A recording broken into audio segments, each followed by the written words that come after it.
Looking for a job can really feel like you're trying to find your way through a maze in the dark. It's this whole journey, right? Full of ups and downs and just so many questions. But what if we could just flick on the lights and hand you a map? Well, that's what we're going to do. Let's dive in and turn that overwhelming search into a clear step-by-step path. We're kicking things off with these words from Erica Heslop Martin's poem, The Employment Struggle, because wow, they just hit home, don't they? They capture that knot in your stomach when you're just trying to build something for yourself. This whole thing, it's not just about getting a paycheck, it's about finding your place in the world. Yeah, I'm going to go out on a limb and say that sounds pretty familiar. That feeling of just sending application after application into like a black hole, wondering if you're ever going to be good enough. That's not just you. We've all been there. And you know what? Just admitting that, that's a huge first step.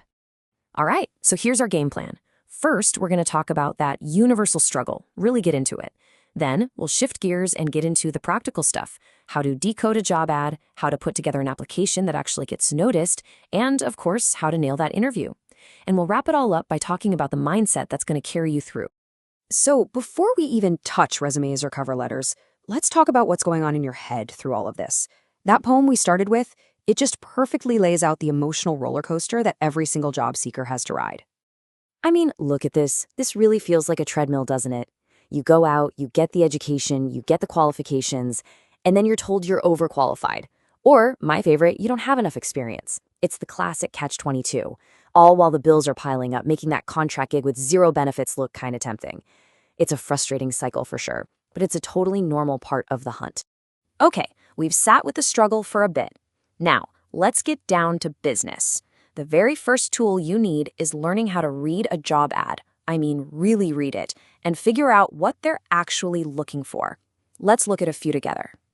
So let's start with a nice, simple one for a clerk. See how direct this is? It's basically a checklist. They need you to have a certain level of education, be good with computers, they even call out Excel by name, and speak English fluently. When you see an ad like this, your goal is to show them you can tick every single one of those boxes. Now check this out. A totally different vibe for a graphic designer. Look at the words they're using here. It's not just about knowing Adobe InDesign. They're using words like passionate, and they're talking about collaborating with the wider marketing team. This is a massive clue. They're not just looking for technical skills. They're looking for a creative person who fits their team. It tells you a ton about their company culture. Okay, an ad like this for a junior personal assistant, this is basically a gift. It's so structured, broken down into neat little sections for you. Competencies, responsibilities, qualifications. When you find one of these, use it as your cheat sheet. Literally structure your application to mirror it, point by point, and show them exactly how you match. So here's the big takeaway. It doesn't matter how different they look on the surface. Pretty much all job ads have the same basic DNA. This little table breaks it all down for you. Once you get these key sections, you can tear apart any listing in seconds and figure out if it's the right fit. It's going to save you so much time. So you've found the perfect ad, you've cracked the code, and you know you're a great fit. Awesome. Now for the next part. You have to convince them. And that all comes down to the two most important pieces of paper in your job search, your CV and your cover letter. Let's get crystal clear on what these two things do. Think of your CV as your life story, professionally speaking. It's the what and the where of your career. Your cover letter, that's the why. It's your one-page sales pitch that connects all your amazing experience directly to what this specific company needs right this second. A really good CV isn't just a boring list. It's a story, and it has a clear flow.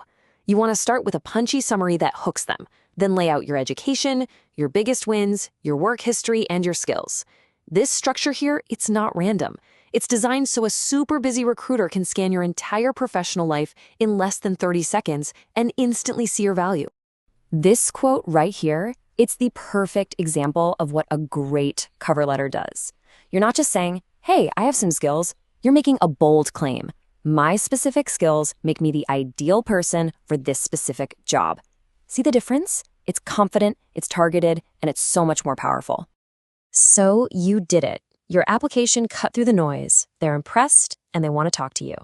Now comes the part that makes most of us break out in a cold sweat, the interview. But hey, let's reframe this. It's not an interrogation. It's a conversation, and it's a conversation you can absolutely get ready for. So how do you get ready? It's not rocket science. It really just comes down to these 4 things. 1, do your homework on the company. Know who you're talking to. 2, think about your answers ahead of time. Have some stories ready to go about your achievements. 3, and this is so important, come up with questions for them. It shows you're actually interested. And 4, dress the part. It's the easiest way to show you're taking this seriously. I can almost guarantee you are going to get asked some version of this question. It seems so simple, but this is your moment. This is your golden opportunity. It's not about just listing your old job titles. This is your chance to tell a great story about who you are, what you've done, and why you're the person they need to hire. And don't forget, they're not just hiring a skill set. They're hiring a person. All these words here: team player, organized, passionate. We pulled these right out of real job ads. So when you're prepping your interview stories, don't just talk about what you did. Talk about how you did it. Show them you're that diligent team player. Don't just tell them. Okay, we've talked about decoding ads, writing applications, and acing the interview. But there's one thing that underpins all of this. One thing that will make or break your success more than anything else. And that's your mindset. And let's just be real for a second. This whole process can be just weird. This cartoon is such a great reminder to have a sense of humor about it all. You're going to have strange interviews, you're going to get feedback that makes no sense, and that's okay. It's all part of the ride. And this brings us right back to where we started, with that poem. Remember? After all the talk of struggle and frustration, it ends with this powerful, hopeful feeling.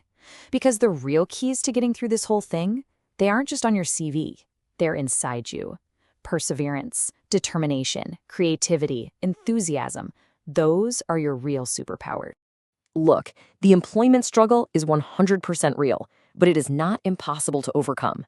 We've just given you the map, from understanding the emotional side of it to decoding the ads and telling your story. So the only question left is the one right here on the screen. What's your next step?